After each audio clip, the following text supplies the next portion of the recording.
Welcome to my channel, my friend. Let me ask you a simple question. Have you ever tried learning English again and again, but still, it doesn't feel natural? Like it's something outside of your life? You study, you memorize, but you don't feel it in your heart? In this video, I will share with you the real secret. How I made English a part of my daily life, forever.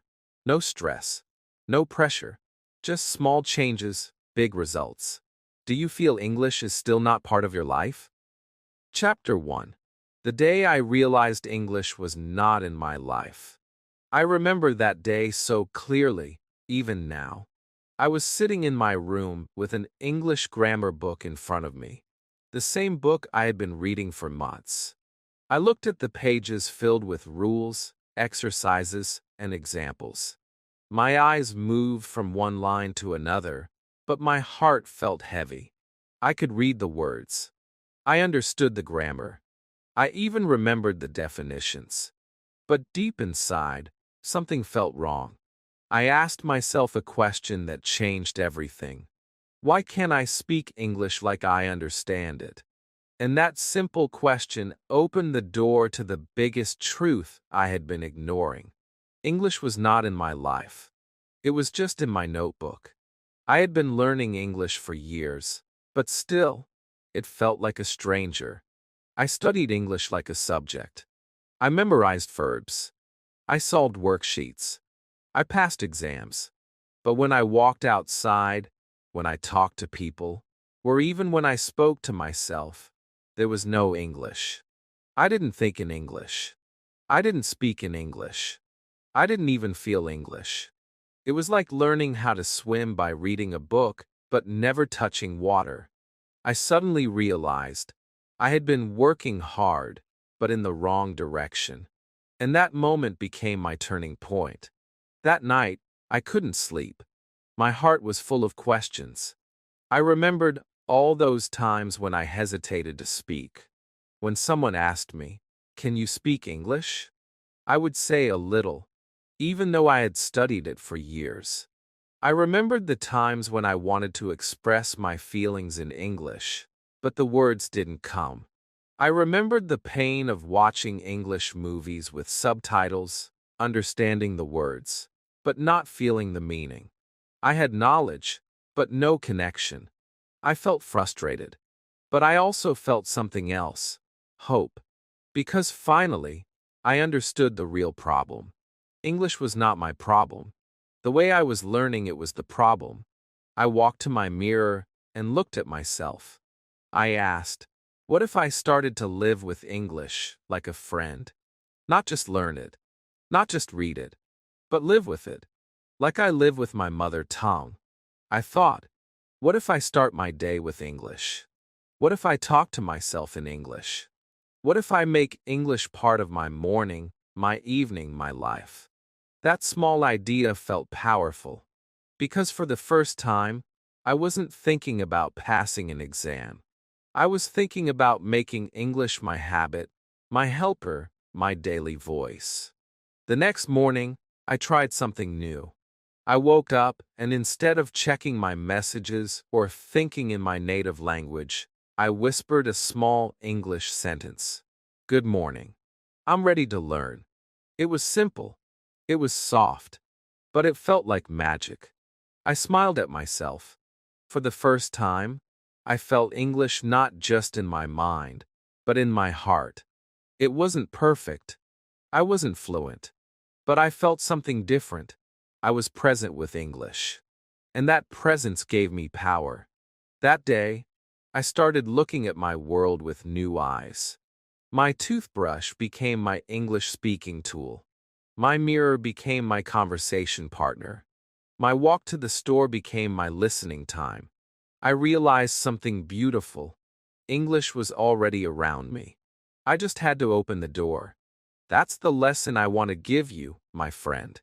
If you are struggling to speak, if you feel English is still far from your real life, don't blame yourself. Don't think you are not smart. Don't think you need more grammar. What you really need is this. Bring English into your daily life, step by step. Let it enter your morning, your room, your thinking, your world. It doesn't matter how many words you know.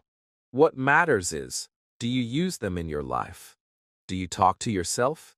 Do you write your feelings? Do you listen when you're walking, cooking, or resting? English is not just a subject. It is a language, and language is for living. If you don't use it, you lose it.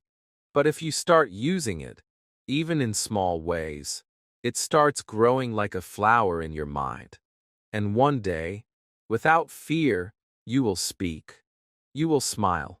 You will connect. This is only the beginning of my story. But I want you to remember this first moment. The day I realized that English was not in my life was the day I started bringing it in. I didn't wait to become fluent. I didn't wait for a perfect course. I just started with what I had. And that, my friend, changed everything. Are you ready to bring English into your life too? Then stay with me. Because in the next, Chapter 2, Why English Felt Like a Stranger. When I think back to my early days of learning English, I remember a strange feeling. It was like I was learning something very far from me, something cold, like a machine. English didn't feel like a voice. It didn't feel warm. It didn't feel like something I could live with. It felt like a subject in school, full of hard words, grammar boxes, rules, red crosses, and fear. Even though I was spending time with English, it still felt like a stranger in my life. And this is the feeling that many English learners know too well. We study English. We spend hours. But we don't feel close to it. We don't feel it belongs to us. And when something feels like a stranger, you cannot trust it. You cannot love it. You cannot use it freely. That is what happened to me. And that's what happens to millions of learners every day. I used to memorize vocabulary lists. I wrote down 20 new words every week. But I didn't use them in a sentence. I didn't speak them. I didn't feel them. So I forgot them. I tried to learn tenses, passive voice, conditional sentences, but I never connected those to real life. I didn't use English to say how I feel. I didn't use it to tell a story or describe my day. I used it only to pass tests. And slowly, I built a wall between English and my emotions. That wall made English a stranger, a visitor who comes only for exams, a guest who never lives with you. I also felt fear, deep fear. Every time I had to speak English in front of others, my hands became cold. My heart beat faster. I was scared of being judged. I didn't want to sound foolish. I didn't want to make mistakes. And this fear made English even more distant. I avoided conversations. I said yes and no, but I never shared what I truly thought. And this silence made English feel even more like a stranger. It's like meeting someone every day, but never talking to them. Slowly, the distance grows. One day, I saw a child speaking English confidently. That child was not perfect, but he was happy. He was using simple words. He was laughing, playing, talking without fear. And I asked myself, why can he speak so freely, and I can't? The answer was clear. He didn't learn English as a subject. He lived with it. He used it to express joy, to ask questions, to connect. That child didn't treat English like a stranger. He treated it like a friend. That moment taught me something powerful. English will always feel distant if you don't build a relationship with it. So I started asking deeper questions. How do I make English feel like home? How do I stop treating it like a guest and start living with it like a friend? And the answer was simple, but powerful. I had to stop focusing only on grammar books. I had to stop thinking of English as something outside my life. I had to bring English into my world, my daily routine, my thoughts, my memories, my emotions. I had to make English part of me. From that moment, I changed the way I learned. I stopped memorizing words without meaning.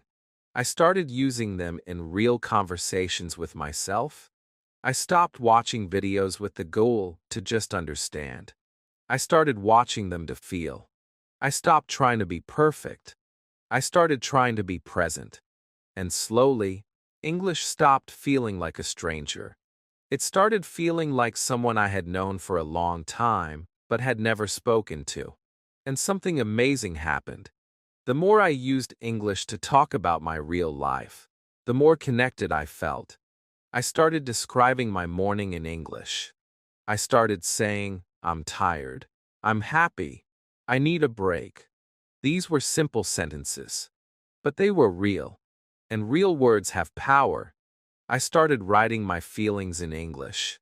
Even if I only knew simple words, I used them to express deep emotions. And English started to speak back, not from the grammar book, but from inside my mind and my heart. The truth is, language is not just about structure. It's about connection. If you don't connect with English, you will always feel nervous, stuck, or lost. But the moment you invite English into your daily thoughts, your morning routines, your small moments, it stops being a stranger. It becomes your second voice. If English still feels like a stranger to you, don't be sad. It's not your fault. You were probably taught to study it, not to feel it. But now, you can choose a new way. You can build a real friendship with English. You can speak with your heart, even with simple words. You don't need to be perfect. You just need to be real. And in the next chapter, I'll show you how I made one powerful decision, one that changed everything. I decided to bring English into every single day. That decision made English stop feeling like a visitor and start feeling like family. Chapter 3: Making a Big Decision. English every day.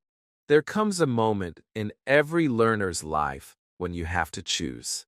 You have to decide if English is just something you want to know or something you want to live with. For me, that moment came when I was walking alone in the evening, thinking deeply about my future. I asked myself, do I want to keep learning English only when I have free time?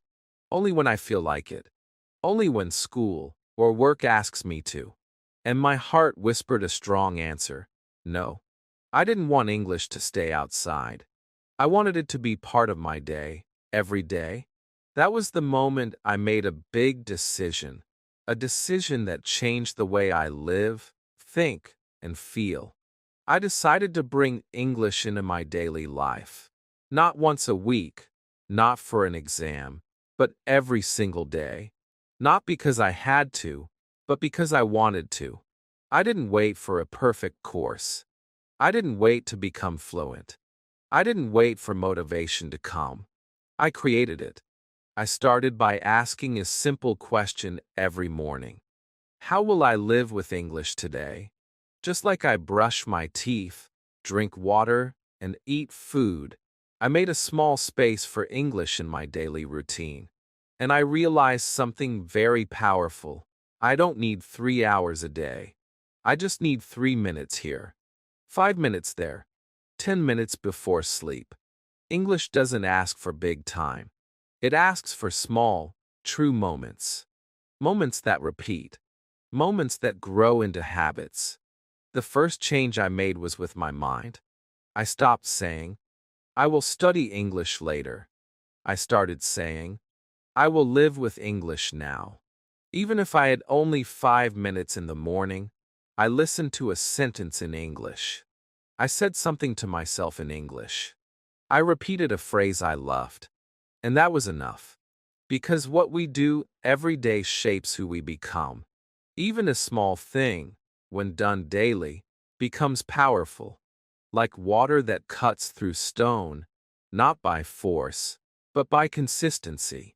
I remember waking up one morning and whispering to myself in English, today is a fresh start. It was just 4 words, but they changed my mood. I felt calm. I felt focused. I felt like English was not a stranger anymore. It was a friend who greeted me at sunrise. I started doing this every day. Simple affirmations. Small self-talk. Nothing complicated. Just real, honest English. And with time, those small moments added up. I began to feel more confident, more free, more connected. Then I looked at my daily schedule and asked, where else can I add English? While brushing my teeth, I could listen to an English podcast. While eating breakfast, I could read one English sentence. While walking, I could think in English. While cooking, I could say what I'm doing. I'm washing the rice. I'm boiling water. These little things didn't feel like study. They felt like life. And that's when I realized I was no longer learning English. I was living with it. Some days were not perfect. I forgot. I felt lazy. I had bad moods. But I reminded myself, one missed day doesn't mean failure. What matters is coming back the next day. What matters is the decision. Because when you make the decision to live with English every day, your brain listens. Your heart listens. And slowly, your life begins to change. That one decision gave me something I never had before: consistency. Before that, I was always starting and stopping, studying hard for 1 week, then doing nothing for a month. I was a roller coaster learner. But after I made that strong decision, I became a daily learner. Even on lazy days, I did something small, one sentence, one word, one thought. And that made all the difference. My friend, if you're listening to this right now, I want you to know you don't need to wait to feel ready. You don't need to wait for confidence. You just need to make a small promise to yourself. From today, I will bring English into my life, every day, in small ways. It could be 2 minutes in the morning, one sentence before sleep, thinking while you wash dishes. Anything. But do it. Do it with your heart. Do it for yourself. Because daily English is powerful English. In the next chapter, I'll show you how I use the first part of my day, my morning routine, to invite English in, gently and naturally. And how this small habit made me feel fluent before I even opened my mouth. Chapter 4. Starting with my morning routine. The morning is a quiet gift. It is the start of everything. And I realized one day, if I begin my day with English, even in a small way, I can carry that feeling for the rest of the day. I didn't need a perfect plan. I just needed to choose English instead of silence. So I made a small promise to myself. From now on, I will start every morning with a little English. And that single change transformed not only my English, but also my confidence, my mood, and my entire day. At first, I wasn't sure how to do it. Should I read a book? Listen to a podcast? Watch a video? But then I thought, what do I already do in the morning? I wake up. I stretch. I look in the mirror. I make tea. I check my phone. So instead of adding something new, I simply added English into what I already do. And that made everything easier. The first thing I started doing was speaking one English sentence to myself when I opened my eyes. It could be anything simple. Good morning. Let's start the day. Today is a new chance. These little sentences had power. They gave me energy. They reminded me that I am learning, growing, improving. After saying my sentence, I would repeat it 3 times. Slowly, with feeling. I didn't care about mistakes or accent. I just wanted to feel the words. And when I did that, English became more than just sound. It became emotion. After getting out of bed, I would go to the mirror. I looked into my own eyes and said something in English. Sometimes it was funny, sometimes serious, Sometimes just a whisper. You can do this. Don't give up. English is your friend. This became my favorite part of the morning. Because I wasn't just practicing English. I was motivating myself. I became my own teacher, my own coach. And the mirror became my classroom. While brushing my teeth, I listened to a very short English audio. Just 1 or 2 minutes. Something simple. A story. A podcast. A YouTube short. I didn't try to understand every word. I just let the sounds enter my ears. My goal was not perfection, it was exposure. The more I heard English, the more natural it felt. Slowly, my brain started to enjoy it. My ears became sharper. My mind became more active. Then came my tea or breakfast time, and I used that moment to read one small English paragraph. Not from a textbook, from something real. A news headline, a motivational quote, a story. Sometimes I read it aloud. Sometimes I just read it in my mind. But always with presence. I wasn't reading fast. I was reading with feeling. I would pause, repeat, even talk back to the sentence. If the sentence said, "You are stronger than you think," I would repeat, "Yes, I am." All of this didn't take hours. It took just 10 to 15 minutes. But it changed my mornings forever. I felt stronger, braver, more connected to English. And that small connection at the start of the day gave me the courage to keep using English later in the day too. It was like putting one small English seed in the morning and watching it grow through the hours. The beautiful thing is, you don't need anything special to do this. No teacher, no expensive tools, just your voice, your thoughts, your mirror, your morning silence. That's all. You can create your own English morning routine. You can start with one sentence, one smile, one whisper, and that's enough. Some days I woke up tired. Some days I didn't want to speak. But even then, I listened. Or I repeated just one word. Even on the hard days, I stayed connected. Because this wasn't homework. It was life. It was love. It was me and English becoming close, like morning sun and open window.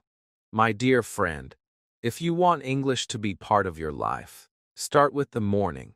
Don't wait until your brain is tired. Don't wait until night when you're full of stress. Begin with a clear mind, a peaceful space, a small sentence. Let your day begin with English, and you will see how English begins to live with you. In the next chapter, I'll show you one of the most powerful things I ever did. Speaking to myself. Yes, alone. Yes, sometimes feeling silly. But speaking from the heart, and that made all the difference.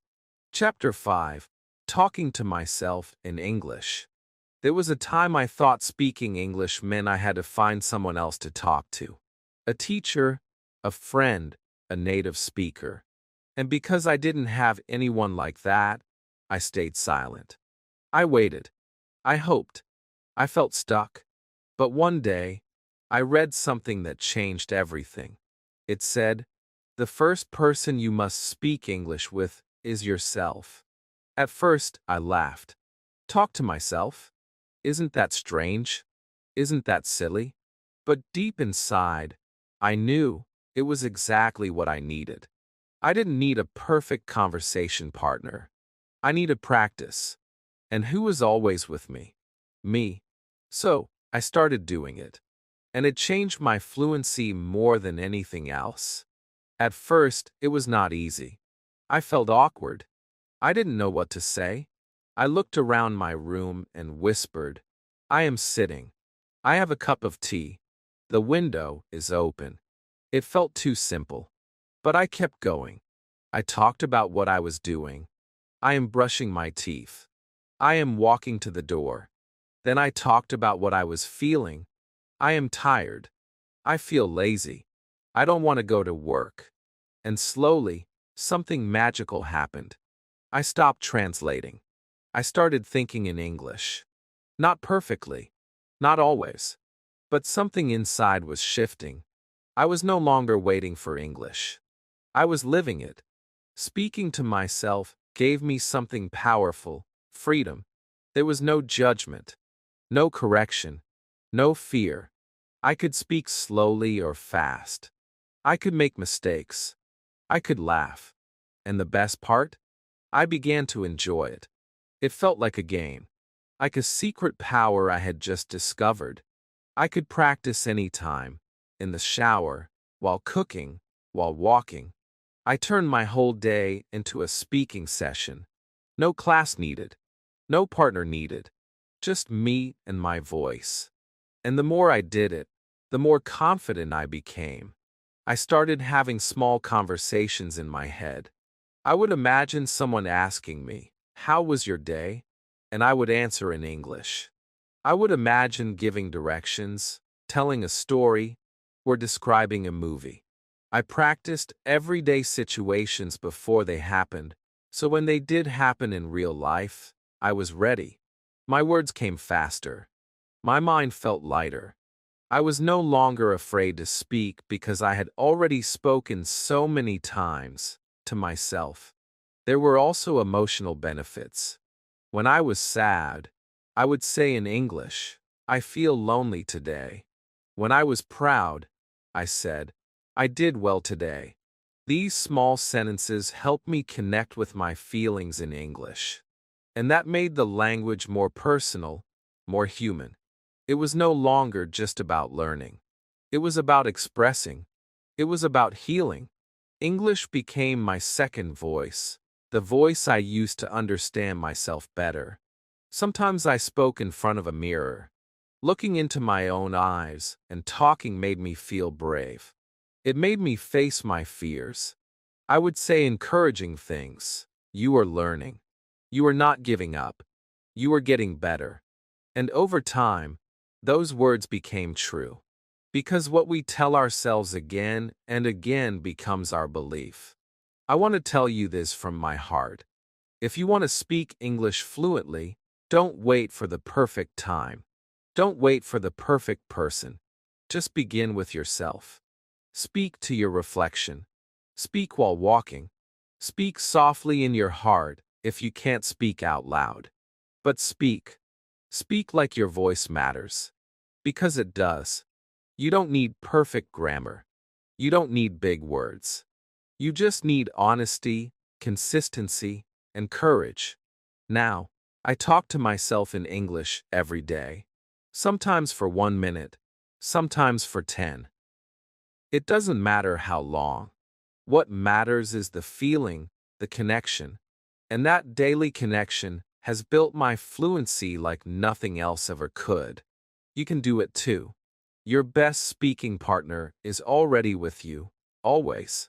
In the next chapter, I'll tell you how I replaced my usual music and background noise with English listening, and how it trained my ears and changed my brain. Chapter 6. Replacing music with English listening. There was a time in my life when music was always around me. In the morning, while walking to work, during exercise, or when I felt tired, music was my background. It made me feel alive. It gave me rhythm. But one day, as I was listening to a song in my language for the 100th time, I asked myself a quiet question. What if I replaced just some of this music with English listening? Not all of it. Not forever. Just some parts of my day. Could it help me understand more? Could it help me speak better? That small question changed everything. Because when I made the switch, my ears began to learn faster than I ever imagined. I didn't know where to start, so I kept it very simple. I searched for short English podcasts for beginners. I found channels on YouTube where people spoke slowly, clearly, kindly. I found English stories, English sleep talk, English motivational talks. Some were just 5 minutes long. But those 5 minutes felt different from anything I had studied before. Because I was not studying. I was listening. I was relaxing. I was receiving the rhythm, the sound, the natural flow of English without pressure. In the beginning, I didn't understand every word. That's normal. But I kept going. I let the words wash over me. I listened while walking. I listened while cooking. I even played English audio while lying in bed before sleep. My ears started recognizing patterns. How are you? What do you mean? I don't know. These small phrases repeated again and again, and slowly they became a part of me. Not through memorization, but through repetition in life. I realized something powerful. Your brain doesn't need grammar rules to learn English.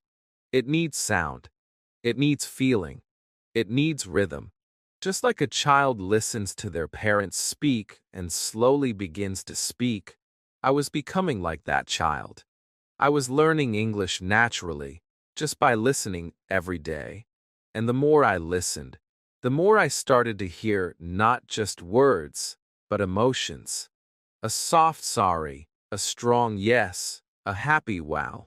These feelings stayed with me longer than any grammar rule ever did.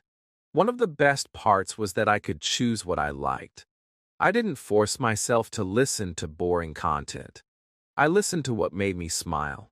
A peaceful story, a motivational speaker, a soft-spoken teacher. Sometimes, I didn't even need to look at the screen. I just closed my eyes and listened. And little by little, English started feeling like music too. Not noise, but meaning. Not confusion, but connection. There were moments when I wanted to give up. I felt tired. I thought, this is not working. But then I remembered, I'm not listening to become perfect today. I'm listening to grow slowly. Just like water helps a plant, listening helps your brain. You don't see it growing every minute, but after some time, the change is clear. One day, I watched a video and realized I didn't need subtitles. I smiled. That was the result of all those small listening moments. I even made a small habit. Every time I put in my earphones, I asked myself, can this be an English moment? Sometimes the answer was yes. Sometimes I still listened to music. But even choosing English just 3 or 4 times a day made a huge difference. And it didn't feel like study. It felt like life. It felt like I was surrounding myself with English energy. You don't need to understand everything.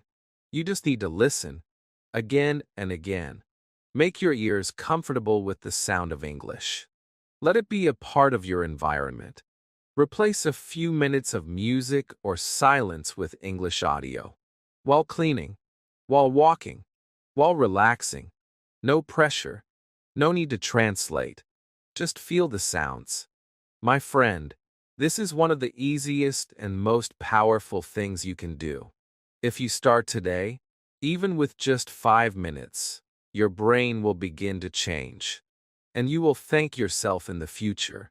Because one day, someone will speak English to you, and you will understand. Not because you studied hard, but because you listened with love. In the next chapter, I'll take you to the moment I picked up a notebook and wrote my very first diary entry in English. It was short, it was honest, and it became one of the most powerful tools in my journey. Chapter 7. My first English diary entry. It was a quiet evening. The sky was soft, and the world outside my window was calm. I sat at my desk with a simple notebook and a pen. That day, I had listened to English.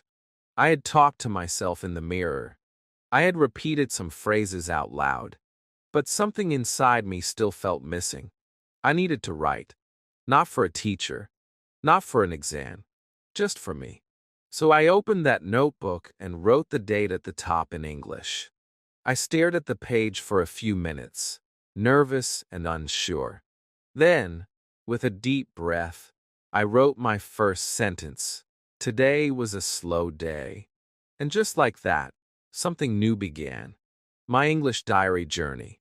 At that moment, I didn't care about grammar. I didn't care about spelling.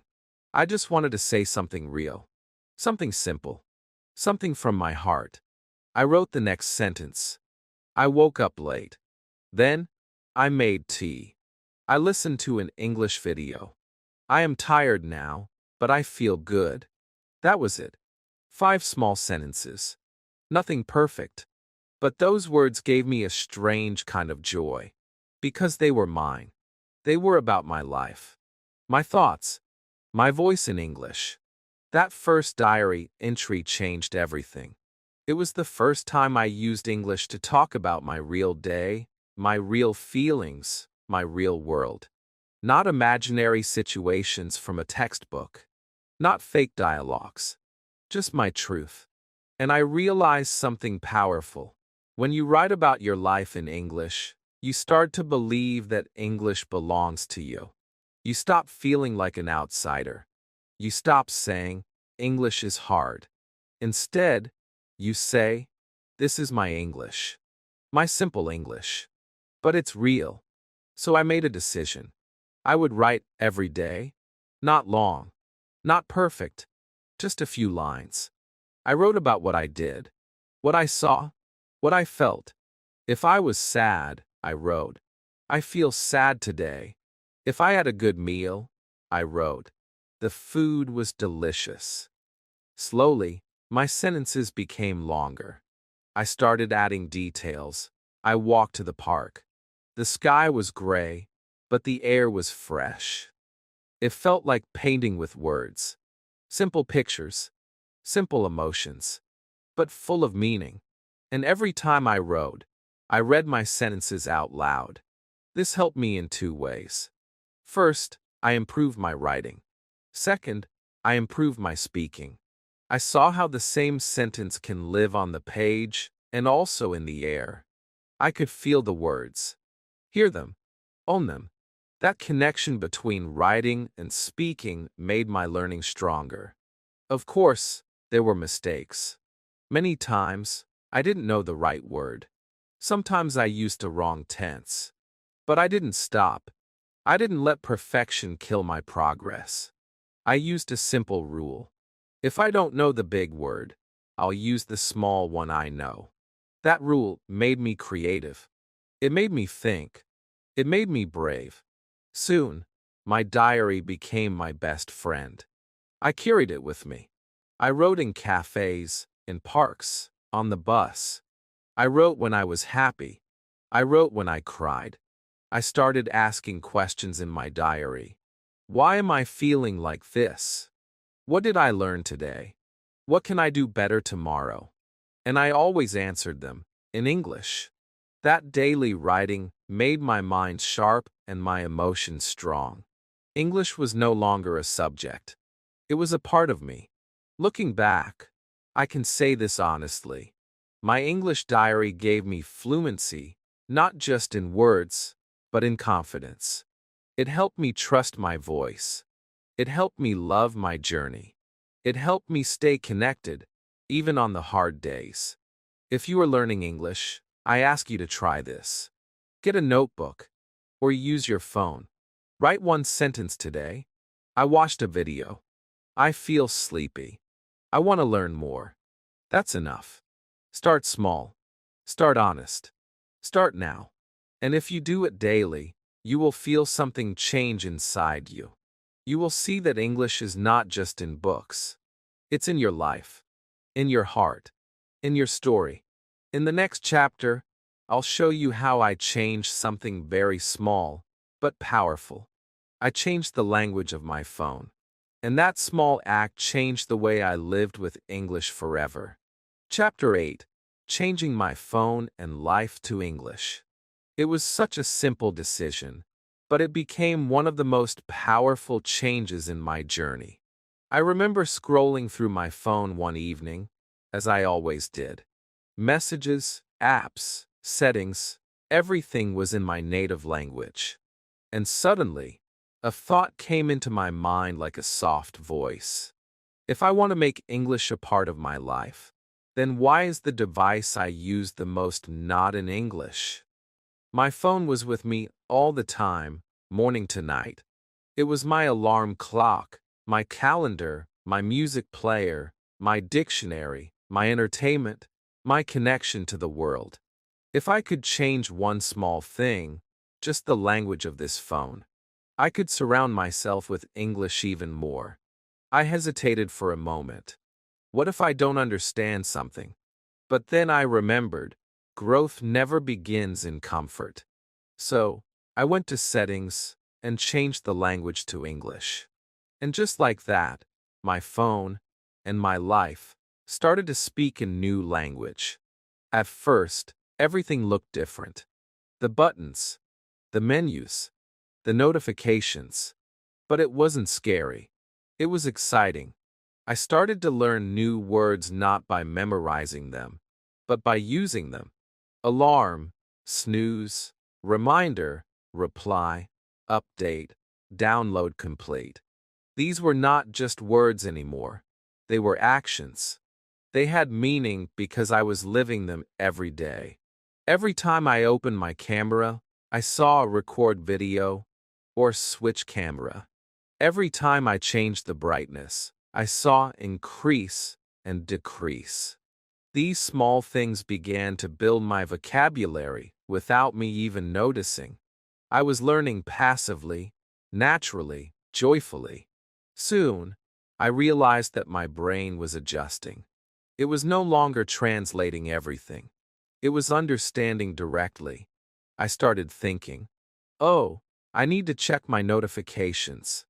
Instead of thinking in my native language first, it felt like I had taken a big step into an English world without leaving my home. I began to explore more. I changed the language on my social media apps. My YouTube recommendations started showing me English content. My Instagram and Facebook buttons said, like, comment, share. It was everywhere. And the more I saw English, the more comfortable I felt with it. It stopped feeling foreign. It started feeling familiar. There were times I didn't understand a word, maybe in a new app or a new setting. But instead of panicking, I got curious. I searched the word. I explored. I played with the options. And through that process, I discovered something important. Real learning happens when you need it. When the word cash confused me, I looked it up. When airplane mode appeared, I tried it. These words stuck in my mind because they came with action and experience. This was not memorizing. This was living the language. And more than just learning words, I began to feel proud.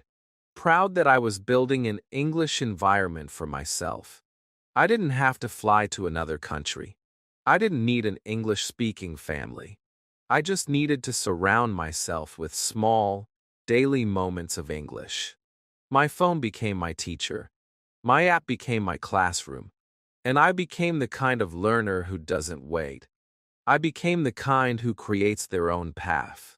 The biggest lesson I learned from this simple act was that immersion is not only physical.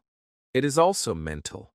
You can create an English world around you, no matter where you live. Change the language of your phone. Watch English videos. Read English captions. Write English notes. Slowly, you stop seeing English as something outside.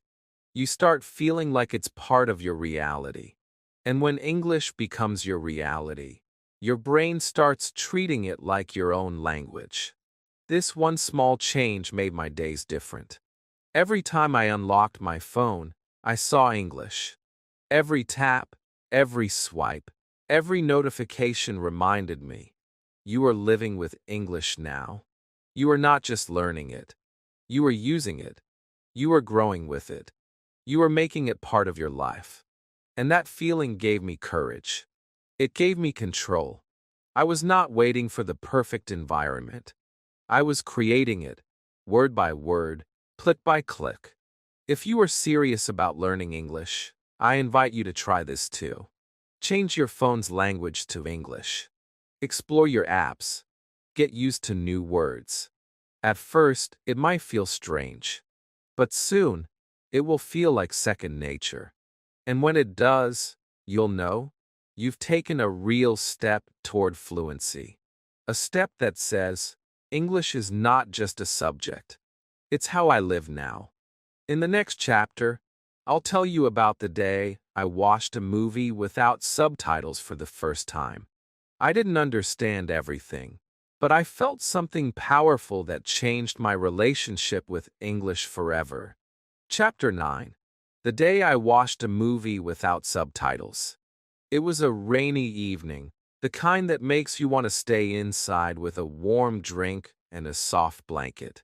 I sat in my room, thinking about all the English videos I had watched with subtitles.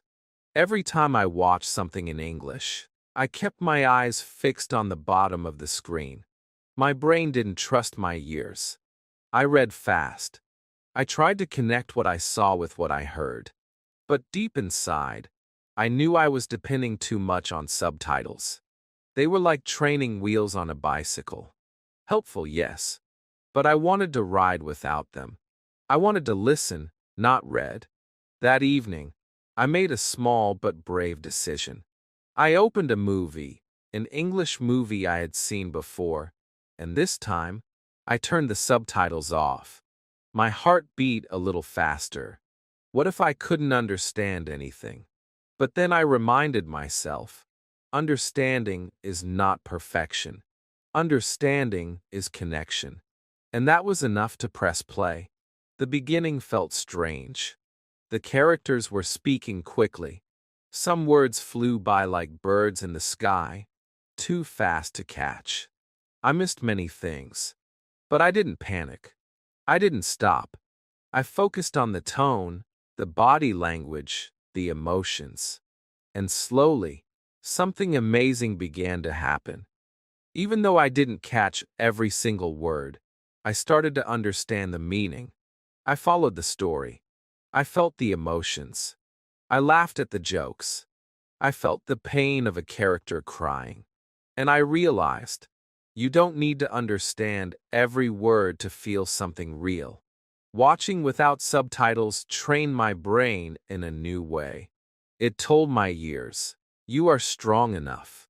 It told my heart, you don't need to be perfect to enjoy English. It was like letting go of a safety net and finding out that I could still walk. The more I listened, the more familiar the words became. Expressions like, are you okay? Let's go. What happened? Started to repeat.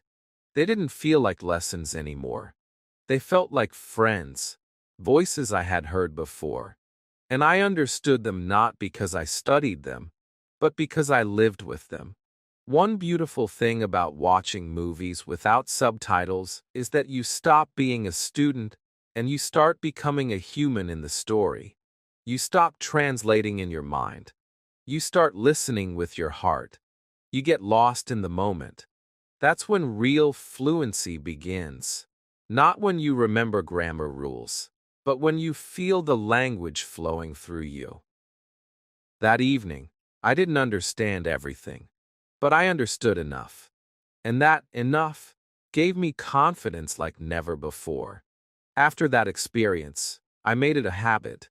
I started watching short clips without subtitles, then TV episodes, then full movies. And every time, I got better. My ears became sharper. My brain started predicting what words were coming next. I started picking up small things, the way people said when thinking, or when agreeing. These little sounds are part of natural English. They are not in grammar books. You learn them only by watching and listening again and again. Sometimes, when a scene was too fast, I would rewind and watch it again.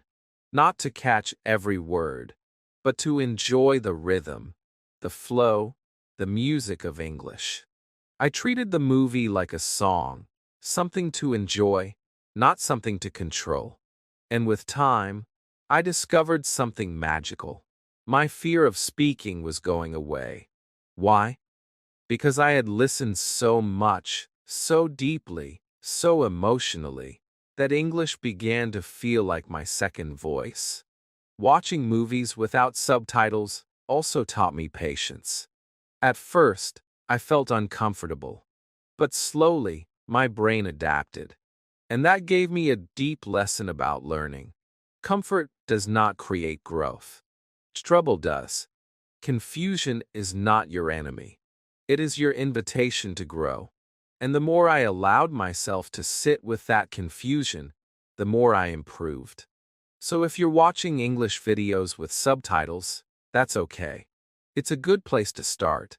But one day, when you feel ready, try to let them go. Just for a few minutes. Then a little longer. Trust your ears. Trust your mind. And most importantly, trust your heart. Because understanding is not only about words. It's about feelings, expressions, rhythm, silence, everything between the lines. That rainy evening changed the way I learn English forever. I didn't become fluent in one night, but I started to believe that I could. And belief is the beginning of every transformation. You can do it too. Choose a short scene. Turn off the subtitles. Watch with your heart. And see what happens. You might be surprised by how much you already understand. In the next chapter, I'll share with you the simple sentences that became my daily life tools. Sentences that I used again and again, not because they were fancy, but because they were true, and they helped me speak with confidence. Chapter 10. Simple sentences that became my life tools. There was a moment in my English journey when I stopped chasing big words. I stopped trying to sound like a textbook. I stopped worrying about fancy grammar. And I started doing something that changed everything. I started collecting simple, real, useful sentences, sentences I could use in my everyday life. Not the ones that live in exam papers, but the ones that live in conversations, in daily emotions, in real situations. These were not special sentences, but they were powerful because they came from my own life. I used them again and again, and each time I did, they became more natural, more automatic, more mine. It all began when I noticed that I was wasting energy trying to learn long, difficult phrases just to feel smart. But I couldn't remember them when I needed them. I would freeze in real conversation. I would forget everything I studied. And one day, while talking to myself in front of the mirror, I just said something simple. I don't understand. That's it. For small words. But in that moment, I felt powerful. Because I knew I could use that sentence anywhere, anytime. At school, at work, online, in person. It was short, it was honest, and it worked. So I began building my list. One by one. Real sentences. Short, emotional, useful. Can you say that again? I'm learning English. What does this mean? I feel tired today. That's interesting. These were the kinds of sentences that connected me to people, to life, to feelings. And the more I used them, the more confident I became. I wasn't trying to be perfect. I was trying to be present. Each sentence was like a small tool in my pocket, a tool I could use when I needed to express something. When I was confused, I used. Can you repeat that? When I was curious, I said, tell me more. When I didn't know the word, I used, how do you say this in English? These simple tools gave me power, not because they were complex, but because they worked, again and again.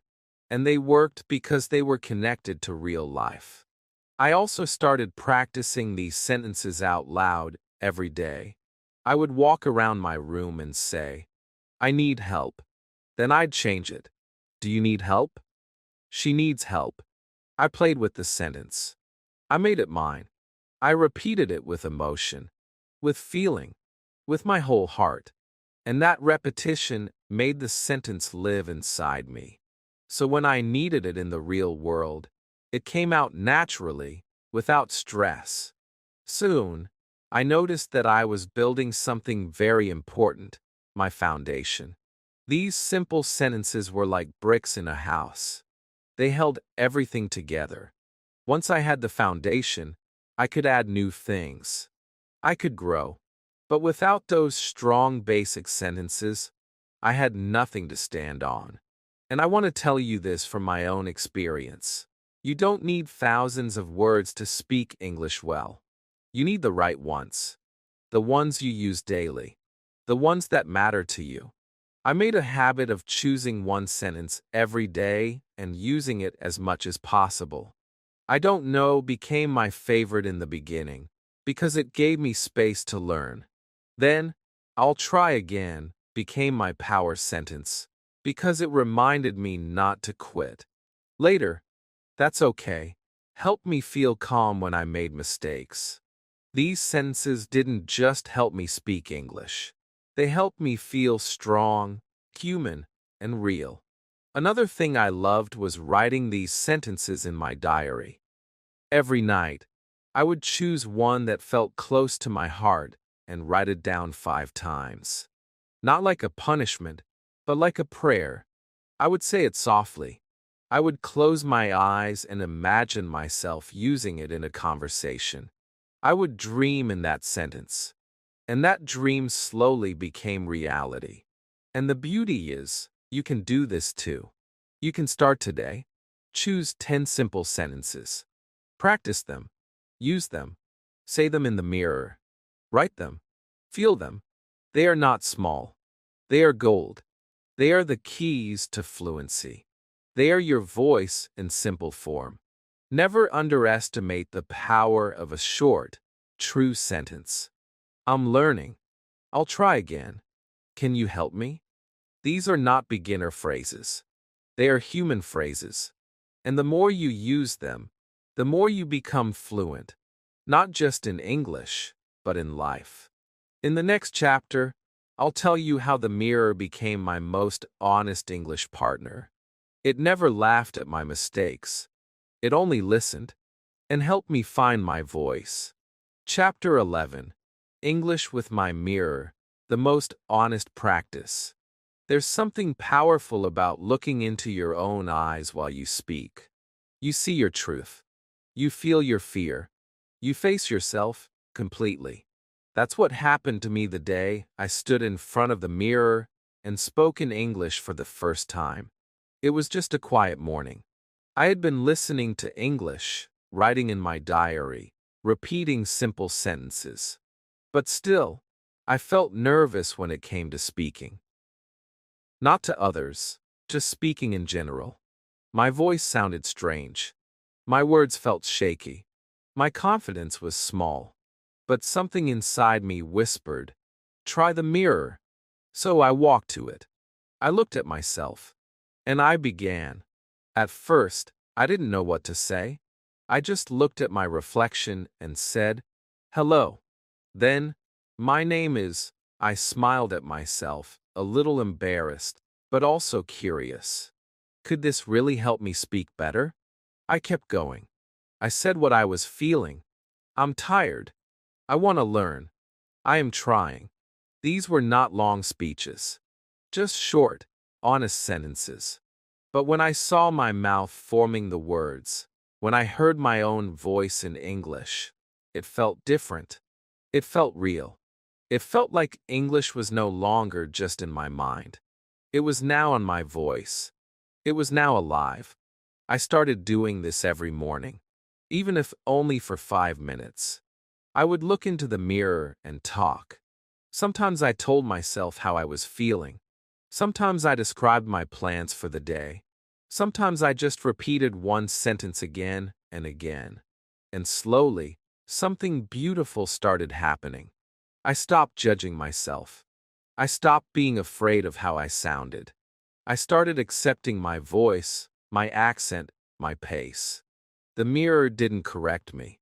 It didn't laugh. It didn't make me feel small. It simply reflected my effort, and that gave me peace. The more I practiced, the more comfortable I became. I started using expressions, emotions, hand movements.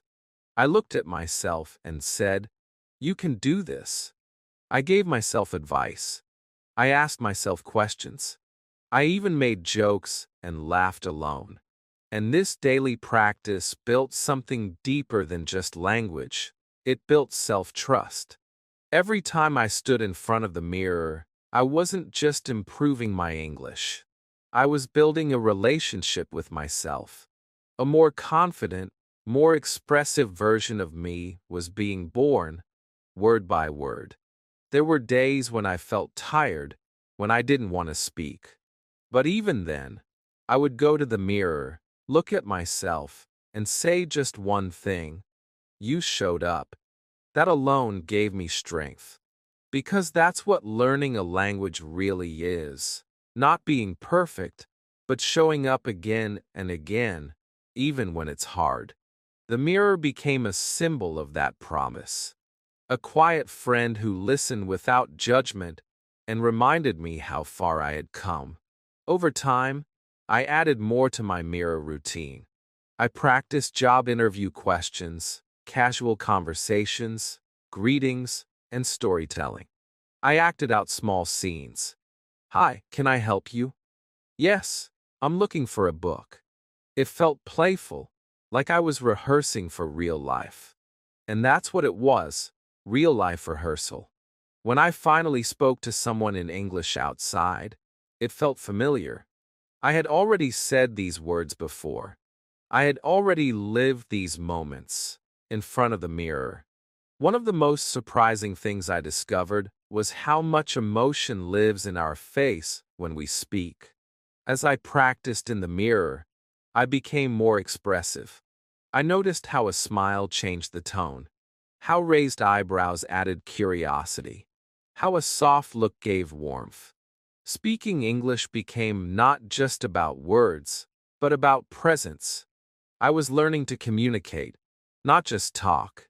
If you're reading this and feeling shy about speaking English, I want you to know your mirror is your best practice partner. It's always available. It's always patient. And it always shows you something important: your effort. Don't worry about being perfect. Don't worry about sounding native. Just speak. Speak with your heart. Speak honestly. Start with small things. "How are you?" "I'm fine." "What's your name?" "I like this color." These small phrases, spoken with feeling and repeated with love, will transform your speaking more than any textbook ever can. I am still learning. I still use the mirror. It reminds me where I started. It shows me how far I've come. And every time I look into my own eyes and speak English, I feel proud, not because I am perfect, but because I keep going. In the next chapter, I'll share a powerful technique that helped me speak naturally. I repeated just one sentence again and again, 100 times, with heart, with rhythm, with belief. And it changed everything. Chapter 12. The Power of Repeating One Sentence 100 Times. It sounds like a strange idea at first, saying the same sentence over and over again, 100 times. But sometimes, the most powerful things in life are the simplest. I didn't believe it until I tried it. One evening, after speaking to myself in the mirror and writing in my diary, I felt stuck again. I had learned many sentences, but I still didn't feel comfortable when speaking. My words didn't flow. My brain paused too much. I kept searching for words. Then I remembered something a teacher once told me. Don't learn 100 sentences. Repeat one sentence 100 times. That night, I picked a sentence from my list. "I believe in myself." I said it slowly, softly. And then, I said it again, and again, and again, until it was no longer just a sentence. It became a part of me. At first, it felt strange. Who says the same thing so many times? But as I repeated it, something happened. The sentence started to feel smoother in my mouth. My tongue relaxed. My voice got stronger. I played with the rhythm. Fast, slow, happy, serious. I imagined different situations where I would say it, before a test, in a job interview, while feeling nervous. I stood in front of the mirror and repeated, "I believe in myself." I walked around the room, whispering it to the air, "I believe in myself." I wrote it on paper while speaking, "I believe in myself." And slowly, it didn't feel like practice anymore. It felt like truth. That one sentence gave me more fluency than reading pages of vocabulary. Because I wasn't just learning English. I was training my brain, my mouth, my heart to speak naturally. Repeating one sentence again and again taught me how to breathe with the words. I learned where to pause, how to emphasize, how to say it with feeling. I was not memorizing. I was internalizing. That's the secret. When a sentence becomes part of your body, you never forget it. I tried this method with other sentences too. I'm doing my best. Today is a new day. English is my friend. Each time, I chose one sentence and lived with it for a day. I said it in the morning. I said it while cooking. I said it during my walk. Sometimes, I recorded myself and listened, not to check mistakes, but to feel the rhythm, the emotion. I noticed how my pronunciation improved, how my speed became natural, how my confidence grew without me even trying. There's something beautiful about deep repetition. It's like watering a plant. You don't see the change in one moment. But if you do it every day, with care, the roots grow strong. The sentence becomes like a seed that opens up fluency from the inside. You don't have to think about it anymore. It just comes out of your mouth. Naturally, confidently, automatically. The more I repeated one sentence, the more I began to trust myself. I wasn't afraid to speak in front of people, because I had said that sentence 100 times to myself. It became my backup in moments of fear. If I didn't know what to say, I returned to that sentence. It was my anchor, my safety. And slowly, I built a collection of such sentences. Sentences that I had repeated so often that they became my foundation. They gave me strength when I felt weak. They helped me speak when I felt frozen. And repetition is not boring when you do it with emotion. You can sing the sentence. You can act it out. You can imagine different scenes. You can make it a game. And every time you repeat, you are building fluency without pressure. No stress. No grammar drills. Just real practice with real feeling. This is how babies learn. This is how we learned our first language. And this is how I began to feel fluent in English. Not through complexity, but through consistency. If you're learning English, I invite you to try this. Choose one sentence that you love. Maybe it's simple. Maybe it's emotional. Say it 10 times today, then 20 tomorrow. Try to reach 100. Do it with your heart, not just your mouth. Feel the meaning. Taste the sound. Live the sentence. And watch what happens. You'll feel the words becoming yours. That night, when I first repeated, "I believe in myself," 100 times, I didn't just learn English. I learned something about me. I learned that I am not weak. I am not too late. I am not broken. I just needed to believe. And one sentence at a time, I began to. In the next chapter, I'll show you how I stopped learning English from faraway examples and started learning directly from my own life. That shift made everything personal, powerful, and unforgettable. Chapter 13. Learning English from my own life. There was a point in my English journey when I realized I was learning too many things that had nothing to do with me. Dialogues from textbooks about shopping malls I'd never seen. Stories about imaginary people doing imaginary jobs. Vocabulary lists full of words I would never use. And one day, as I sat there feeling overwhelmed, something hit me deep in my heart. Why am I trying to learn English through someone else's life? Why not through mine? Why not take my own morning, my own room, my own emotions, and use them to grow in English? That was the day everything changed. I stopped searching outside, and I started looking inside. I started learning English from my own life. It began with something very simple. I described my morning in English, not as a grammar exercise, but as a way to live the language. I said things like, I woke up late today. I made tea. The weather is hot. I feel lazy.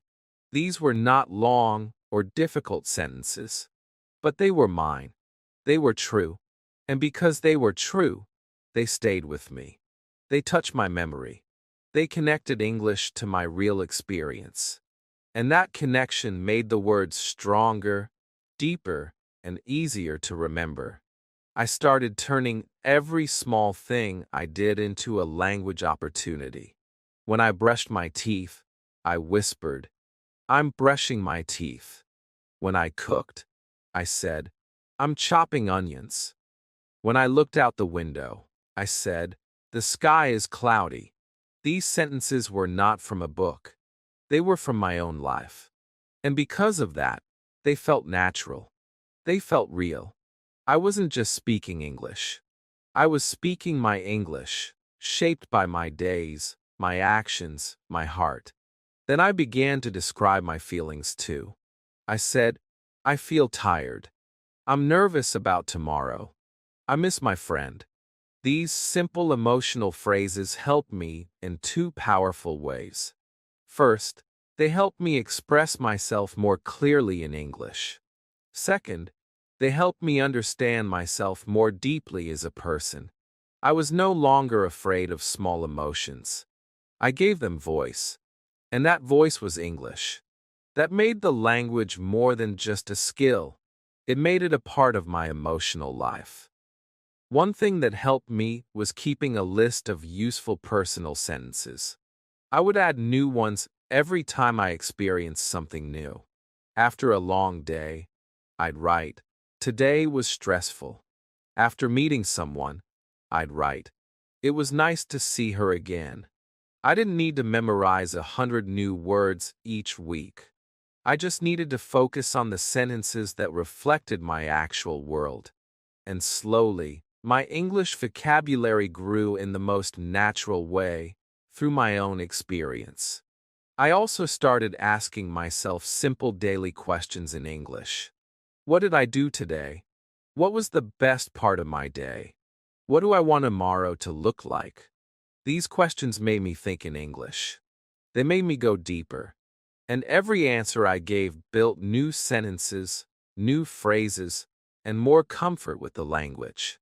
It didn't feel like studying anymore. It felt like living. And that made all the difference. The more I connected English to my real life, the more it became part of me. I stopped needing flashcards. I stopped translating in my mind. I began to live in the language naturally. If I didn't know a word, I would use a simple one. If I forgot something, I'd describe it another way. This kind of flexible thinking came from using English every day to talk about things I actually care about. That kind of learning goes deep. It becomes part of your identity. And you don't need anything special to do this. Just your daily routine, your feelings, your thoughts. You can begin right now. Look around you. What do you see? Say it in English. What are you doing?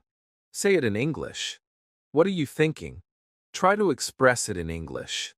Even one word is enough. Then two. Then five. Then a sentence. And soon, your day becomes your lesson.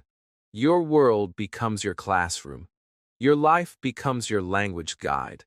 When you learn from your own life, you never run out of things to say, because every day is full of new stories, new emotions, new chances to practice. And it's never boring, because it's always real. That's the kind of learning that lasts. Not because someone told you to do it, but because you lived it with your heart. In the next chapter, I'll share one of the most important steps in my speaking journey: finding a safe person to practice with. Someone who didn't judge, didn't laugh, just listened and supported me when I needed it most. Chapter 14: Finding a safe person to speak English with. There comes a point in every language learner's journey when you realize you can't walk the road alone forever. You can talk to yourself, you can write in a diary, you can listen and repeat. But sooner or later, you feel the need to speak to another human being, to be heard, to be answered, to be understood. That moment came to me like a quiet ache. I had been doing all the right things. I was living in English every day, building sentences from my life, growing in confidence slowly. But I knew something was missing. I needed someone to speak with. Not a teacher with red pens. Not a classmate who competed with me. Just someone safe. Someone kind. Someone who would not laugh when I made mistakes. Someone who would not make me feel small. I didn't need correction. I needed connection. At first, I was afraid to ask. I didn't want to bother anyone. I didn't want to be judged. My voice felt weak. My grammar was still not perfect. My vocabulary was still limited. But one day, I decided to take a small risk. I reached out to a friend who spoke some English and simply said, "Can I practice with you sometimes?" I still remember how my hands were shaking when I sent the message. But when they replied, "Of course, I'd love to help you," my heart opened. It was the beginning of something beautiful. We started with very small conversations. "How was your day? What did you eat? What are your plans?" I made mistakes. I forgot words. I laughed nervously. But they listened. They waited.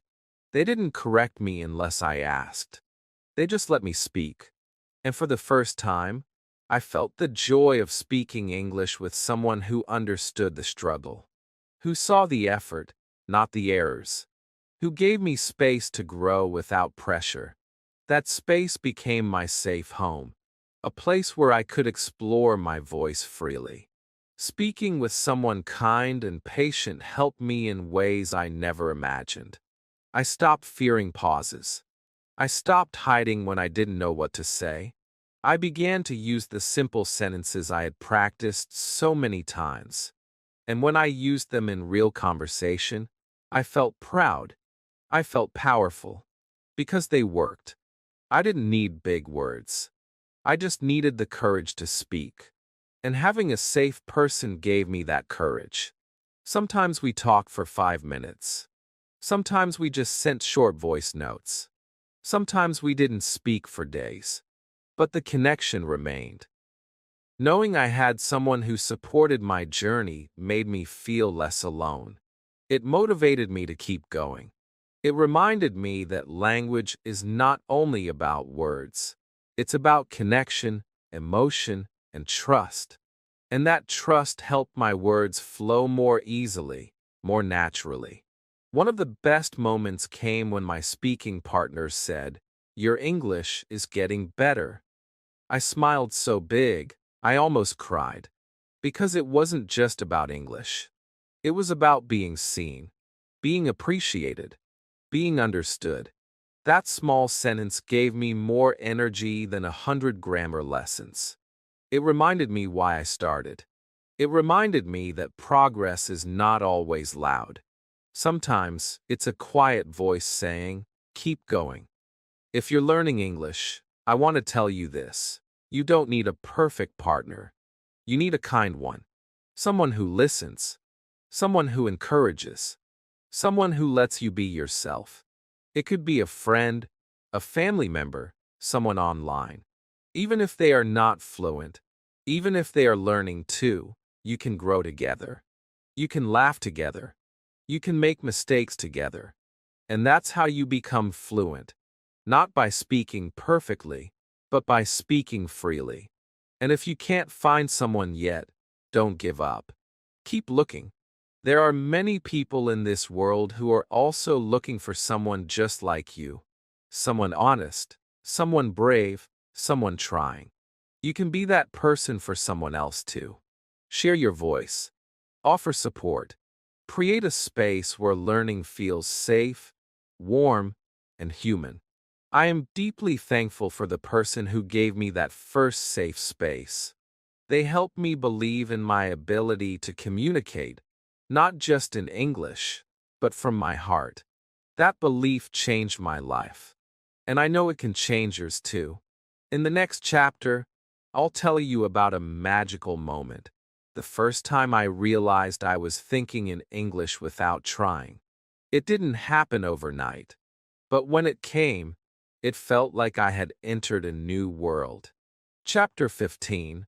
When I started to think in English. It didn't happen in one day. It didn't happen in one week. But one quiet afternoon, as I was walking down the street, something small and beautiful happened inside my mind. And I didn't even notice it at first. I saw a little girl running past me, laughing, and my mind whispered, "She's so happy." That sentence came so naturally, so softly, that I didn't realize it was in English. A few seconds later, I stopped walking and smiled. That was it. That was the moment. I had started thinking in English without planning it, without forcing it, without translating in my head. It just appeared, like a bird flying into the sky. That small sentence, born inside me without effort, was the beginning of a new chapter in my English life. Thinking in English had always felt like a dream to me, something only fluent speakers could do. In the beginning, I translated everything from my native language. I would think a sentence, then try to change it into English, word by word. It was tiring. It was slow. Sometimes, the meaning got lost. But that was the only way I knew. I thought that's how it had to be.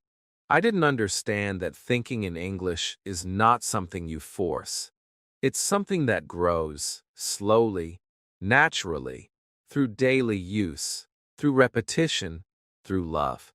It's like a plant that takes root deep inside and one day surprises you with its first flower. After that first moment, I began to notice it more. I would wake up in the morning and hear a soft sentence in my mind. "I don't want to get up yet." Or I would forget something and say to myself, "Where is my phone?" Not in my language, in English. These small thoughts made me realize that English was no longer outside of me. It had entered my thinking. It was now part of my inner world, not just my outer learning. And that realization made me feel proud, deeply, quietly proud. The best part about thinking in English is the freedom it gives you. You no longer have to translate. You don't get stuck looking for the right word. You just think it. And because you think it, you say it. Speaking becomes faster. Writing becomes smoother. You become more confident because you're not stopping yourself at every step. You're flowing. And that flow comes from trust. Trust in your brain. Trust in your heart. Trust in your practice. Thinking in English doesn't mean you never use your native language. It doesn't mean you forget your roots. It means you allow your brain to choose what's easiest, what's closest, what's most comfortable at that moment.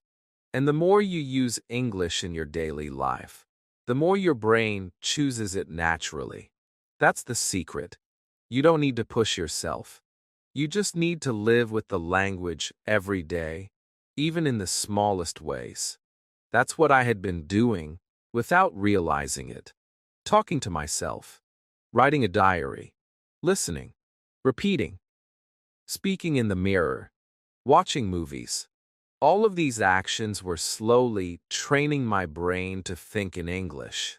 And one day it just clicked. Of course, there were still days when I thought in my native language. That's normal.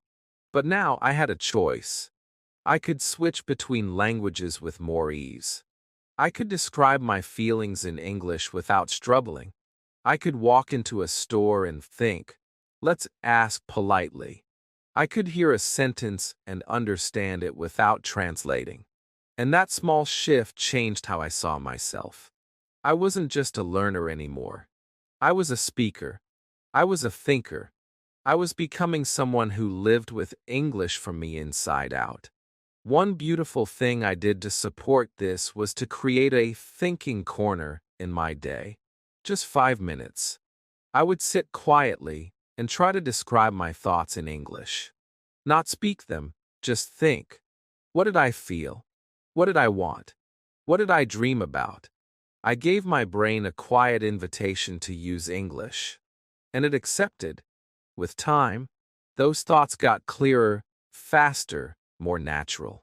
They became part of my identity. If you're learning English and wondering how to think in it, my advice is simple. Stop trying to force it. Just use English every day in real, emotional, personal ways. Repeat sentences that matter. Listen to voices that move you. Write about your truth. Talk to yourself. Surround yourself with the language. And one day, without warning, your brain will start choosing English. You'll be walking, cooking, brushing your teeth, and suddenly a sentence will appear. That sentence is your reward. It is your milestone. It is your proof that you're growing deeply and truly. In the next chapter, I'll tell you how I made peace with one of the biggest fears every learner has: the fear of making mistakes. I'll share how I stopped being afraid and started learning through every wrong word I spoke. Chapter 16: Making Mistakes Without Pain. For a long time, mistakes were my enemy. Every time I spoke English and said something wrong, I felt small. Every time someone corrected me, I felt embarrassed. I remember once trying to say a simple sentence, but I got the tense wrong. A person laughed, not in a cruel way, but still, I felt it in my heart. That little laugh echoed in my mind for days. I stopped speaking for a while. I thought, I'm not good enough. What if I always make mistakes? What if people think I'm stupid? These thoughts are heavy. They stop you. They make you afraid to open your mouth. And for a while, they stopped me too. But then something happened, something that changed my relationship with mistakes forever. I was watching a video where a child was learning to speak. He said a sentence in broken English, but his mother smiled and responded gently. She didn't laugh. She didn't interrupt. She didn't correct every mistake. She let him finish. She understood him, and she answered with love. At that moment, I realized something powerful. Children make mistakes all the time, but they don't stop. They keep speaking. They keep learning. They keep growing. Why? Because they are not afraid. They are allowed to be imperfect, and that freedom gives them power.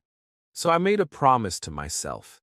From that day on, I would make mistakes. Not just accept them, but welcome them. I would stop treating them as failure and start seeing them as steps. Because the truth is, every mistake is a message. It tells you what to learn next. It tells you what to improve. It tells you that you are trying. And trying means progress. The first thing I did was give myself permission. I said out loud, "It's okay to make mistakes." I looked in the mirror and said it again. I will not be perfect, but I will be better. That small sentence broke the fear. I felt lighter. I felt free. I went out and spoke English with people, knowing I might mess up. And yes, I did.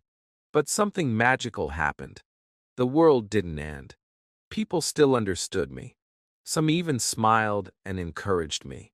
I realized that most people are not waiting to judge you. They're just happy you're trying. Then I started writing down my mistakes. Not to feel bad, but to learn.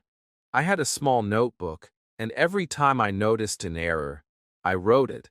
Then I wrote the correct form next to it. I go yesterday. I went yesterday. Simple, clear, no shame. I treated my mistakes like puzzles. I played with them. I studied them. I thanked them. Because each one taught me something new. One of the most beautiful things I learned was this. The moment you stop fearing mistakes is the moment you start learning faster. Without fear, your brain is more open. You speak more. You try more. And when you try more, you grow more. That's why the best learners are not the ones who know the most grammar. They're the ones who are not afraid to be wrong. I began to notice that even native speakers make mistakes. They forget words. They pause. They say things like, you know what I mean. That gave me even more courage. If people who grew up speaking English can make mistakes, then why should I feel ashamed when I do? I stopped chasing perfection and started chasing connection. I focused on expressing myself, not impressing others. And the biggest change was in my heart. I became kinder to myself. I stopped calling myself bad at English. I started saying, I'm improving. I celebrated small wins. I laughed at silly errors. I turned pain into play. And English became more fun, more human, more real. If you are afraid of making mistakes, I understand. I've been there. But I want you to know, you don't need to be perfect. You just need to be brave. Speak with your heart. Let the mistakes come. They are not your weakness. They are your teachers. They are your progress. They are the path to fluency. In the next chapter, I'll share how English became more than just a language for me. It became a feeling.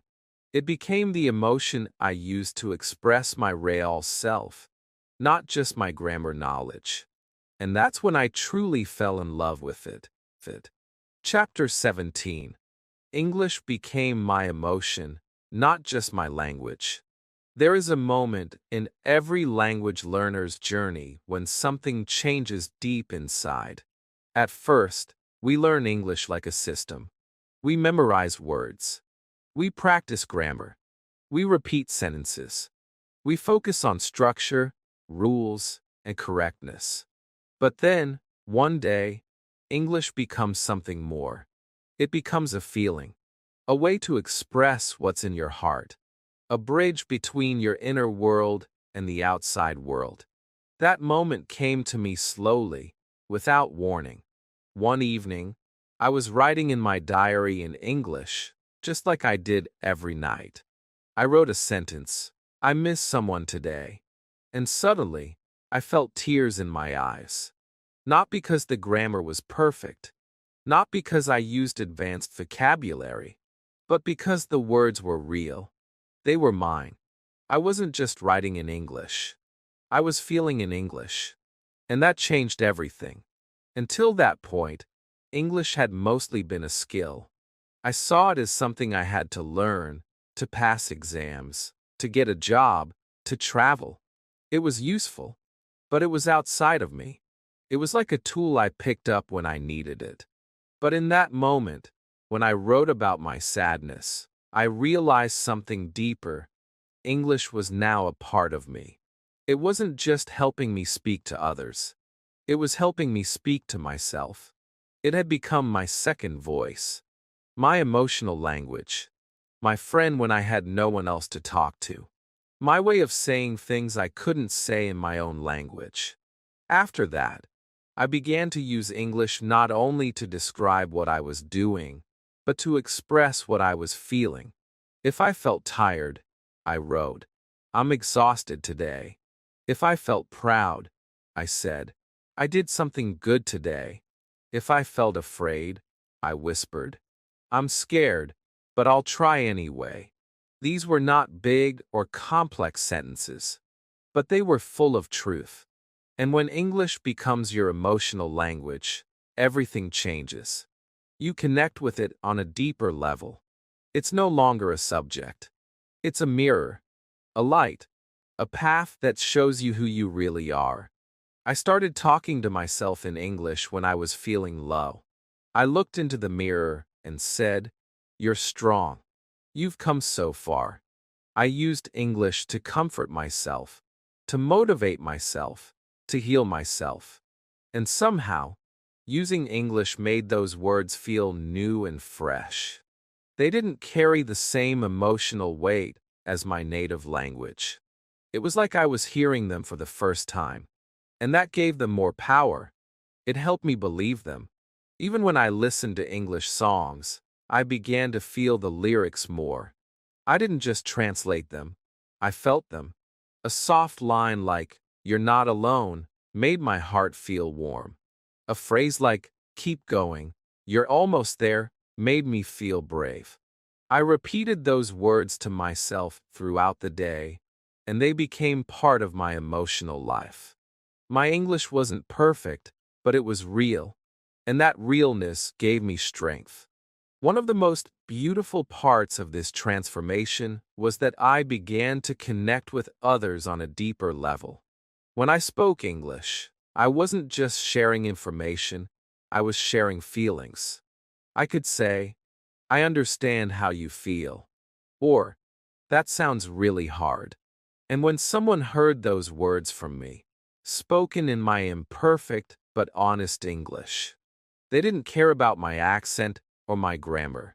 They cared about the emotion behind the words. And I realized, fluency is not about speaking perfectly. It's about making others feel something. From that point on, I stopped seeing English as a test I had to pass. I saw it as a tool for emotional freedom, a language of expression, a way to tell my story in a new voice. A voice that was still growing, still learning, but already full of life. I started writing poems in English. Short, simple, emotional lines. I started saying affirmations in English before sleep. "I'm doing well. I'm learning. I'm proud of myself." These small moments made English part of my spirit. And when English lives in your emotions, you don't forget it. You don't need flashcards. You don't need pressure. The words stay because they're connected to your life. They're not just in your mind, they're in your heart. So if you feel stuck with grammar or vocabulary, try this. Don't study more. Feel more. Use English to express your joy, your fear, your love, your sadness. Speak with emotion, even if your words are simple. Write about your real day. Say what you truly feel. Because the moment English becomes your emotional language, it becomes unforgettable. In the next chapter, I'll take you through one of the most special days of my journey. The first day, I lived completely in English, from morning till night. It wasn't perfect, but it was powerful, and it proved how far I had come. Chapter 18. A Day in My Life, completely in English. It was not something I planned. It wasn't written in my calendar. I didn't wake up thinking, "Today I will live only in English." It just happened, naturally, gently, like a quiet sunrise that turns into a warm, full day. I remember waking up that morning and whispering to myself, "Good morning."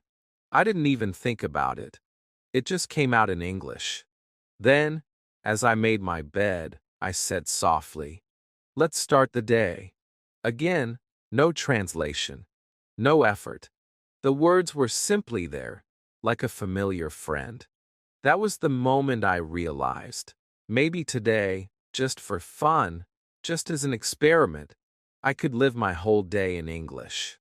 From the time I opened my eyes until I went to sleep, every thought, every sentence, every moment, in English. I didn't put pressure on myself. I didn't try to speak fast or sound perfect. I just promised to use the English I already had. The simple words, the real sentences, the emotional phrases I had collected over time. So I began my day like always. But this time, I described everything I did in English. I'm brushing my teeth. Time to make tea. The sun is shining. I talked to myself like a narrator in a peaceful story. It felt calm. It felt beautiful. It felt like I had finally invited English into my real life, not just my learning life. As I sat down for breakfast, I opened an English podcast. I didn't understand every word, but I followed the meaning. I repeated a few phrases out loud. That makes sense. I didn't think about that. And then I responded to the speaker, even though they couldn't hear me. I said, "That's interesting," and smiled. I was having a conversation, not with a person, but with the language itself. And it felt alive. Throughout the day, I kept using English. I made a to-do list in English. I talked to myself while doing small tasks. Let me check my messages. I need to wash the dishes. Don't forget to drink water. These tiny sentences created a rhythm in my mind. My thoughts flowed in English more and more. And even when I felt tired, I didn't stop. I just slowed down and said, "I need a break." Those few words gave me comfort. When I met a friend in the afternoon, I told them, "I'm doing an English day today." They smiled and supported me. I spoke a few English sentences, and even though our conversation wasn't 100% English, I kept returning to it again and again. I asked myself questions inside my head. What is she saying? How can I explain my idea? It wasn't perfect, but it was progress. Later that evening, I watched a short video in English. I tried to describe the video out loud in 1 or 2 sentences. The man is talking about his trip. He looks happy. I didn't try to explain everything. I just focused on feeling the language. And when I cooked dinner, I spoke aloud to the vegetables and the rice. Now I'm chopping the onion. Let's boil the water. Yes, it felt silly, but it also felt fun, free, honest. It was my English, spoken with love, without fear. As the day came to a close, I sat with my notebook and wrote. Today, I lived in English. I listed the things I had done, how I felt, and what I learned. And I realized something powerful. I didn't speak perfectly, but I spoke consistently. I didn't understand everything, but I understood enough. I didn't use advanced grammar, but I used real, emotional English. And that was more than enough. That was success. That day wasn't about showing off or reaching some high level. It was about testing myself gently, giving myself the chance to prove that English is not just a classroom activity. It can be a part of your real, messy, beautiful daily life. You don't need to wait until you're fluent. You just need to decide. Decide to try. Decide to speak. Decide to think in English for one full day. And when you do, something changes inside. You begin to trust yourself more. You begin to see that you can live with the language, not just study it. I've done many English days since then. Some were easier. Some were harder. Some were short. Some lasted all day. But every single one helped me grow. Every single one made me feel more fluent, more connected, more alive in English. And now, it doesn't even feel like a challenge anymore. It feels normal. English is not a stranger. It's part of my everyday rhythm, my daily voice. If you've never done a full day in English, I encourage you to try. Even just half a day. Even just a few hours. Talk to yourself. Write. Listen. Think. And most of all, feel the language. Let it walk beside you like a friend. You'll be surprised at how much you already know. and even more surprised by how much confidence it gives you. In the next chapter, I'll reflect on what I truly gained through all these small, daily efforts. Because what I received was not just language. It was something much deeper: confidence, courage, and a new way to see myself. Chapter 19. What I gained. Not just language, but confidence. As I look back on the journey that brought me here, from struggling to say one sentence to living full days in English, I realized something very powerful. I didn't just learn a language. I didn't just collect words or build grammar. I gained something far greater.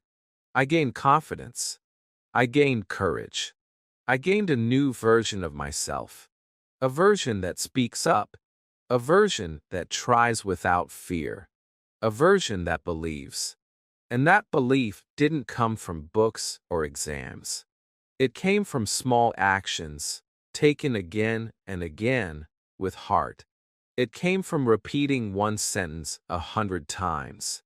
From whispering to myself in the mirror. From failing and still continuing. And over time, those small things built something unshakable inside me. In the beginning, I was shy. I was afraid of being wrong. I was scared that others would laugh or not understand me. I used to lower my voice, hide behind short answers, and pretend to be confident when inside I was full of doubt. But slowly, as I brought English into my life day by day, my fear began to shrink. I started to speak a little louder. I started to say, "I don't understand," without shame. I started to laugh at my mistakes instead of hiding from them. And that was the moment when confidence started growing. Not like fire, but like a slow-burning candle. Quiet, warm, strong. Learning English taught me how to show up for myself. When I practiced shadowing or wrote in my diary, it wasn't just about language. It was about keeping a promise to myself. It was about saying, "You matter. Your growth matters." And when you show up every day for something, even for 5 minutes, your mind starts to trust you. Your heart begins to open. Your voice begins to rise. You start to believe that yes, you can do this. You don't need to be perfect to make progress. You just need to be present. This confidence started to spread into other parts of my life too. I began to speak more freely with people, not just in English, but in my own language as well. I began to believe that I had something valuable to say. I applied for opportunities one was once too scared to try. I joined groups. I made new friends. And every time I used English to express my real self, I felt stronger.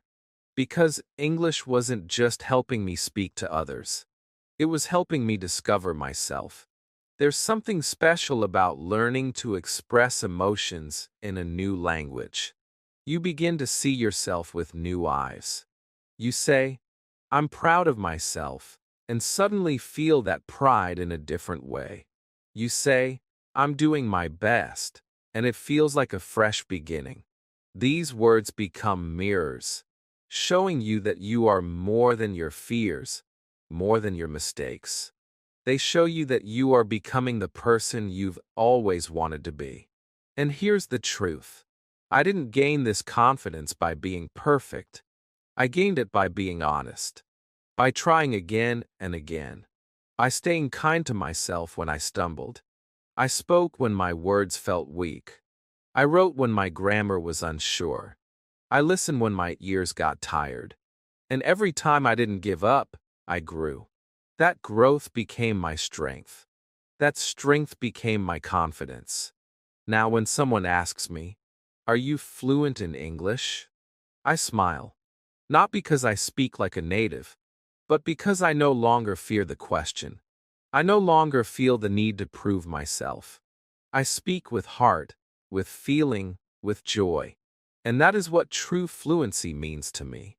Not perfect sentences, but perfect honesty, real emotion, fearless effort. If you are still on your journey, I want you to know what you are building is more than English. You are building belief. You are building the ability to show up, to speak your truth, to rise after you fall. And that is what will carry you forward, not just in language, but in life. In the final chapter, I'll share how English stopped being just a goal for me and became a true friend, a quiet, strong part of my everyday life. Not something I study, but something I live with every single day. Chapter 20. Now, English is not my subject, it's my friend. When I first started learning English, I treated it like a subject in school. Just like math or history, it had rules. It had tests. It had right answers and wrong ones. And like most students, I was afraid of getting it wrong. I was afraid of making mistakes. I studied hard, memorized grammar, wrote long lists of vocabulary. I spent hours with textbooks, hoping that one day I would become fluent. But the more I studied like this, the more distant English felt. It was like chasing a train I could never catch. Always running, always behind. English was something outside of me, something I had to fight to learn. But today, as I sit here, I can honestly say something very different. Something I never imagined saying when I started. Today, English is not my subject, it's my friend. This change didn't happen in one big moment. It happened in many small ones. Day by day, sentence by sentence, smile by smile. It began when I stopped studying English like a subject and started living with it like a friend. I brought it into my mornings, into my thoughts, into my feelings, into my mirror conversations. I began to see English not as a test to pass, but as a voice that wanted to grow inside me.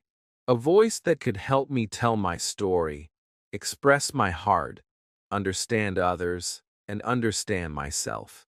A friend is someone you feel safe with, someone who listens to you, someone who accepts your mistakes and stays with you anyway. That's how I started treating English. I no longer felt ashamed when I forgot a word or used a wrong tense. I didn't punish myself. I didn't give up. I simply said, "It's okay. You're learning. You're trying. Keep going." I became patient with English.